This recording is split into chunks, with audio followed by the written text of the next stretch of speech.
Hello everyone and welcome to my New Japan Pro Wrestling's Dominion 2021 show preview. What a tough couple of weeks for New Japan Pro Wrestling. I mean, Jesus Christ, that has been some of the toughest shit I have seen any really Japanese pro wrestling promotion take within a couple of weeks' time. COVID is still running very rampant in Japan. I think as I'm recording this is now in June, but there in May and April it was not going well at all. The vaccines weren't coming out. No one was really using them. It was still a lot of bad things were going on in Japan, and a lot of the roster ended up getting COVID. The biggest names being Kazuchika, Okada, and Desperado, the junior heavyweight champion, and maybe potential IWGP World Heavyweight Champion, as Will Ospreay is injured, vacates the belt, which I don't want to be mean, but it sparked to me. I was like, oh wow, let's see who's the fucking champion. It actually got me a little bit more excited to watch the product. I hope he's not really I don't know though, because at times I'm like, listen, he's not a great person. Should he still be able to do his craft?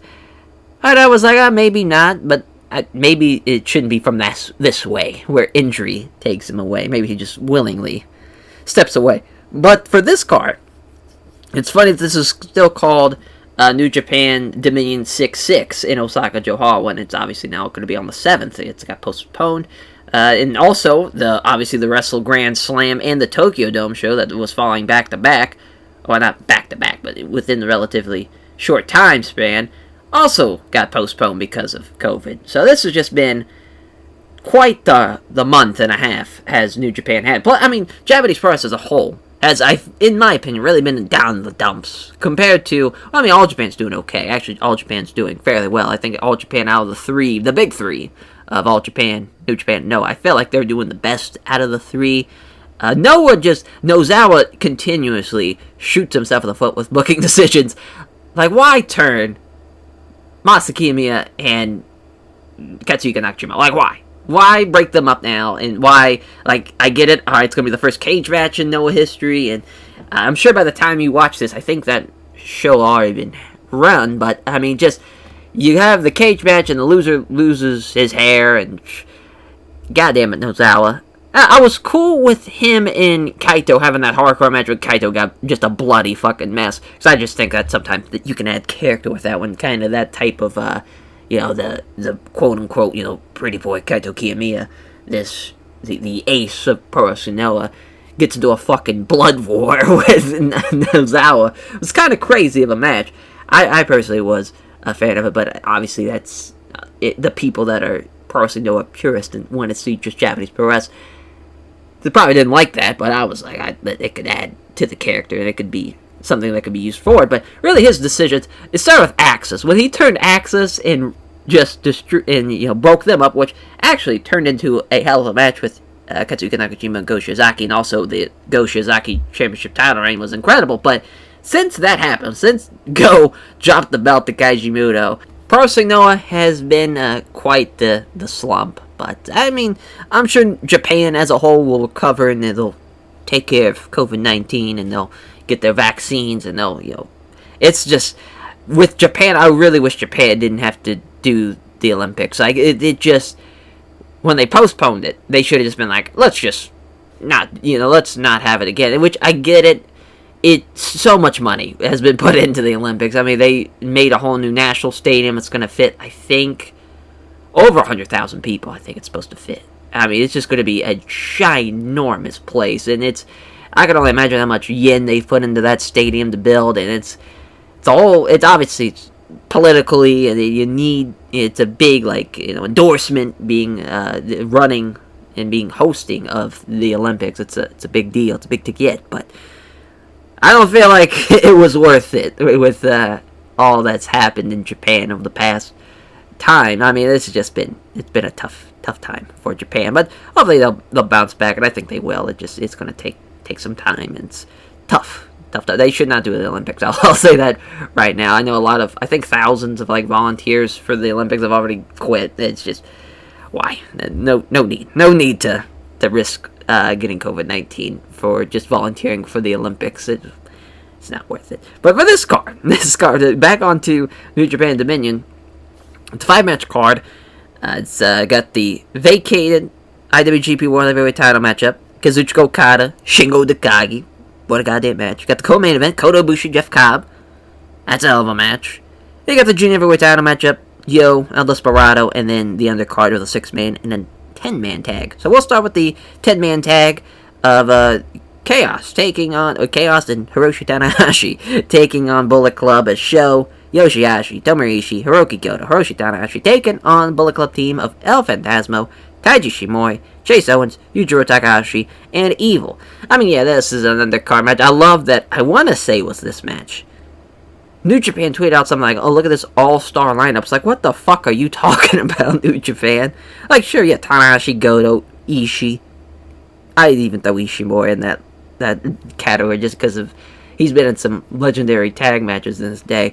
But all-star, Chase Owens, this should not be anywhere. Yujiro Takahashi, like, you can't have those two names in there and say it's an all-star fucking lineup. No. I'm hoping for the babyface win. But I have a bad feeling that it won't be. But just, because, like, Chase Owens should be there to take the fall. Like, anybody, Sho, Yoshihashi, Ishii, Goto, Tana, like, any of those 5 should beat Chase Owens. That's how the finish should be. Hopefully that's the case, but I have no faith in Geto. As our next match, 6-man tag, has L.I.J. versus Suzuki Gun, Ibushi, Sanada, Tetsuya Naito against Doki, Zack Sabre Jr., and Taichi. I actually really like this undercard matchup. I think it's a lot of fun. There's obviously Sanada, Zack Sabre Jr., they have their history. Taichi and Naito, they have their history. There's a lot of history to be played. I kind of would love if they kind of flipped it. If they had Zack Sabre Jr., Naito, and then Sanada and Taichi have matches. Like, I just feel like that'd be a nice way to freshen things up. I get there's history, and you get that you want to play up into that, but I think it'd be a lot more of a, especially with kind of a relaunch, post-COVID. That'd be just a fun way to add some new things in there. But, it is what it is. I'm not opposing this. I think Naito, Taichi, and Sanada, Zack Sabre Jr., obviously they've had very good matches in the past, so I'm all for that, but just a new way of doing things. Obviously, who's ever gonna, I think Bushi's gonna take the fall, to be honest, and I think Suzuki Gun is gonna beat Bushi here, whether it's Zack Sabre Jr., Taichi, I don't think it's gonna be Doki, but maybe. I feel like it's gonna be a heel win, with a babyface winning in the opener. Just feel like that's a nice little back and forth there. As the Junior Heavyweight title matchup, Yo taking on El Desperado in his first defense. So yeah, I mean, this match was scheduled to happen, and then obviously the show got canceled and whatnot, so now we're getting it here at the Dominion Guard. The El Desperado, he's one of the, people that has COVID on the New Japan roster with Kazuchika Okada. That's, COVID-19 is such a scary thing, because you really don't know how it's going to affect athletes going forward, because obviously a lot of people that, they've had COVID in 2020, but now they're still, June fucking 2021, they still can't spell. Yeah, it's a very scary thing. Some, I know Jason Tatum from the Celtics has been using the fucking Tatum, but it might have been Jaylen Brown, which has to use an inhaler now before basketball games, which is crazy to think about. He was a healthy, prime in his career athlete, and now has to start using inhalers before basketball games. Like, it's just before and after basketball games. I mean, just when you would see athletes who got tested positive for COVID, like that week when they came back, they were very much in a slump. Just physically, they were not used to the limitations of it, because it's just such a scary disease where, your lungs and your fucking your smells, like, it's stuff that you take for granted, obviously, when you're healthy and you're just kind of going through the prime of your career and your prime of your life. You're like, oh, there's nothing going wrong, I'm fucking doing great. And to have something like this crippling disease for athletes that can really mess up a lot of your physical skills. I mean, it's tough. It's very, very tough to see, and hopefully, with the athlete, I mean, El Desperado has a little like a little like live journal from back in the day where he's been talking about his symptoms and kind of what he's been going through with COVID-19. Really fascinating stuff to read about because you know obviously we all just kind of don't really know what's in the future for this. You know, will they eventually get their smell back? Will they eventually be able to get their lungs back to the capacity they were before COVID? Really don't know. You know, we're living in a time of a lot of unknowns, which is still very scary. You know, we tried to think when this happened a year ago, like, oh, we'll have the answers hopefully soon, but I don't know. We probably never will, just because it's hard to really dictate what can happen in the future without, you know, actually being in the future. Yeah, so it's gonna be tough. I think Desperado's gonna get the win now. I don't see him dropping the belt, though. Him having COVID could sway them to having them get the win to Yo, but I just don't see them trusting Yo that much to have him be the champion. But it's dire times for New Japan, so maybe they will. Go main event: Kota Ibushi, Jeff Cobb. What a fucking match! I love the build for this when, you know, with Ibushi losing to Ospreay, dropping the belt, which is tough, but to go post that with feuding with Jeff Cobb, loving Jeff Cobb 2021. If it wasn't for COVID, I think he'd have even a better year where he'd have a lot more high-profile matches. This is a great spot for him. Would be awesome to see Jeff Cobb get the win here. I'm not gonna lie. I think Ibushi can take the loss here and still be fine. Obviously, you have the G1 coming up, so you could have him lose to Jeff Cobb here. If they're in the same block, have him beat him in the G1 to where it at least makes Jeff Cobb a bigger star. Now, winning in the co-main event of Dominion show. Granted, it's a 5-match Dominion card. You know, it's also COVID fucking Dominion, but still, I think it still should be treated as a big deal. But I would love to see Jeff Cobb get the win. If Ibushi does beat him, I'm not entirely upset by that. I think that's still, you know, it's a fine point. You could still have Cobb beat him in the G1. You just kind of flip-flop what I said at the beginning. But I just, if it was me, Jeff Cobb would beat him here. Just makes a lot more sense to try to create a star. You know, the roster is getting older, it's getting thinner, and, you know, now with AEW is really being a big-time, I think, component with New Japan now. You know, we're seeing it with Yuji Nagata and Jon Moxley. You're seeing it with Ren Narita being on AEW Dark. To have Gaijins be even bigger stars in New Japan, being treated as bigger stars, to now send them back over to AEW. Now you have a true alliance, kind of like you did when Ring of Honor was rocking and rolling with New Japan. But now I think it's even a bigger deal because fucking now you got AEW on TNT and TBS in the future. Like, it's gonna be much bigger deal for a lot of those Gaijins to be treated and to have a lot of big time wins for both brands. So it should be probably the best time now is to start building up your Gaijin talent to get to be like treated like in a bigger way. It's kind of crazy that whole time when New Japan was kind of in the dumps, you know, with COVID and also with Ospreay as the champion. The biggest highlight for New Japan was having Yuji Nagata on fucking Dynamite and wrestling Moxley. That match was perfect. That match was great. The anticipation for that, like, I hadn't seen the Western fans be that excited for a New Japan event probably since Wrestle Kingdom. Like, they were that excited because just Dynamite and AEW, that is where Western fans that used to be die-hard, you know, New Japan fans, quote unquote, back when, you know, when Bullet Club was a thing and whatnot, when you had, you know, Omega and AJ Styles as like Bullet Club leaders. Even I'd say less of so Prince Devitt, because I think a lot of those fans were probably not. They were not like, I hate to say this, the people that were pre Omega and pre Styles, like myself, they were, you know, kind of just already Japanese pro wrestling fans, whereas the people that came from Omega and AJ Styles, they were just fans of those guys, and they were just tuning in to see them type of thing. But maybe, you know, maybe I'm wrong, but I just feel like a lot of the New Japan fans that were watching during the, you know, 2013 to 2019, 18, probably around that time, they're now, you know, just watching AEW. They're not watching New Japan. But I could be wrong, though. Maybe that's just me thinking close-mindedly, but just feel like that's kind of where it's at. So that's probably your best avenue to get Western audiences' attention again, is using AEW. So that's why I'm all for the Forbidden Door alliance. I think it's awesome. Also Impact, too. You know, Impact's great idea as well. Might as well. You know, might as well have CMLL. You might as well have Impact. You might as well have AEW. You might as well have Rev Pro. You might as well just try to get as much wrestling on the fucking continent as possible to be able to send young lions rather to go train at. So I think that's great. I think they could go to Australia for PWA. They could go anywhere. I think it's really a great idea for New Japan to expand outwards for alliances, not really maybe for shows wise, but just alliance wise. That's just me.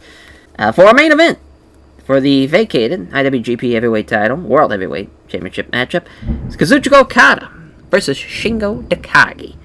My oh my. What a match on paper. These two have had great matches in the past. We'll see how COVID Okada does.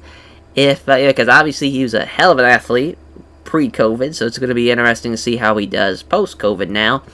If, obviously wrestlers having to work, especially in the New Japan Heavyweight style, now where everybody is determined to wrestle more than 30 minutes at a time, 30 minutes per match, it's going to take probably a while for Okada to get used to that style again. It's been a hot minute since he's, obviously with not only COVID, but also now having COVID. It's going to be even tougher for him to get a hold of that. I'm hoping for some great things for Okada and Shingo here. If it was me, again, Shingo Takagi wins this fucking thing. Shingo's had the best year a New Japan guy has had this year. He has been phenomenal. From the fucking Tokyo Dome match with Jeff Cobb to the match with Hiroshi Tanahashi, down the fucking line. Great match. Ospreay, it's been a great year for him. Might as well put the championship on him now. You probably could have had him just beat Will Ospreay, and that been the end of it. Just been nice and hunky-dory. We don't have to worry about vacating the belt, but at least, because Okada doesn't need it. He does not need it. I get that Ghetto's probably oh shit, COVID's going on, crowds are low, we might as well just put the belt on Okada and the people will come. I don't think so. With Shingo, though, he has been sensational. His G1 run, if he is the champion, would be sensational. Even if he's not the champion, it would add another element to his matches, and I think it would make him more must-see. Whereas Okada, he doesn't really need that must-see matches for G1 being the champion. It's cool nonetheless, but either way, I'm siding with Shingo Takagi. I think Shingo should be the champion, should beat Okada here. If he does lose, it would suck, but I'd understand, and I wouldn't be too upset by it because I think Okada's awesome. But it's still, I just don't think Okada needs it. I don't think New Japan needs Okada as champion now. It's time for Shingo. This is the perfect time to push someone who has never been a champion before in Shingo Takagi for New Japan, as far as a heavyweight champion. This is the perfect time to do it. You are about to go into the G1, you're about to, you're hopefully going to be on the better side of fucking COVID. Who knows, though? COVID might get even worse in Japan, and they cancel the fucking G1. You really don't know as far as looking into the future, but that would be such a great game plan to put the belt on Shingo now. It just seems like it's perfect. Who knows, though? I would not trust Ghetto for a fucking millisecond what he's going to do. Hopefully it all goes well. Hopefully the show goes well without a hitch. Very, very nervous, but excited over the show, so that's always a fun point of being a New Japan fan, is the excitement but nervousness of what's Ghetto going to do. So we will catch you. I think we'll probably review the show. So I don't know why I always do that when I'm talking about the channel. We're together in this, that you, the viewer, or listener in this case, and me. But I think I will be doing a review of the show. I think I wouldn't guarantee it, but I think I'm going to. So hopefully everything goes up well, and we can have a great show. So thank you all for listening, and we'll catch you guys